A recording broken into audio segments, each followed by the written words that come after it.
আজকে আমরা আলোচনা করব কম্পিউটার স্ক্রিনের মধ্যে একাধিক উইন্ডো আমরা কিভাবে মিনিমাইজ করতে পারি এবং কিভাবে আমরা ম্যাক্সিমাইজ করতে পারি এবং সহজে এগুলো আবার সামনে নিয়ে আসতে পারি, আবার রিস্টোর ডাউন করতে পারি।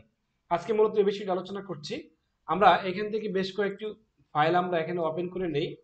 একটা ফাইল ওপেন করলাম এখান থেকে,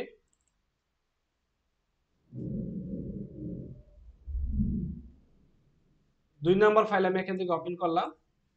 আমি এখান থেকে আরেকটা ফাইল ওপেন করতেছি, 3 নম্বর ফাইল ওপেন করলাম। আমি এখান থেকে 4 নম্বর ফাইলটা ওপেন করলাম। এখন আমি মূলত এই ফাইলটাকে এভাবে মুভ করব। মুভ করলে দেখবো যে নিচ থেকে পিছনে যে ফাইলগুলো ছিল ব্যাকএন্ডে ওপেন করা, সেগুলো অলরেডি নিচে চলে গেছে।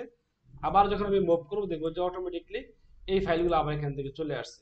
যেমন আমি এখান থেকে যদি একটা ওয়ার্ড ফাইল নিয়ে এভাবে একটু মুভ করি, তাহলে দেখবো যে নিচের যে যত ফাইল আছে সবগুলো এখানে মিনিমাইজ হয়ে গেছে। আবার যখন আমি এভাবে একটু মুভ করব, তখন দেখবো যে সমস্ত ফাইলগুলো এখানে সহজে চলে আসছে।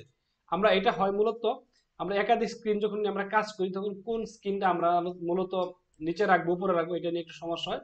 সেই ক্ষেত্রে আমরা সহজে একটু মুভ করলেই স্ক্রিনটাকে একটু মুভ করে দেখবো যে চলে গেছে। আবার মুভ করলেই দেখবো যে বাকি স্ক্রিনগুলো এখানে চলে আসছে। জাস্ট এইভাবে মুভ করো তাহলে তো চলে যাবে। আবার এটা মুভ করব, আবার ওই নিচের যে স্ক্রিনগুলো আছে সেগুলো অটোমেটিকলি চলে আসবে। তা আমরা একাধিক স্ক্রিন নিয়ে যখন আমরা কাজ করবো তখন এই সমস্যাটা আশা করি আপনাদের হবে না।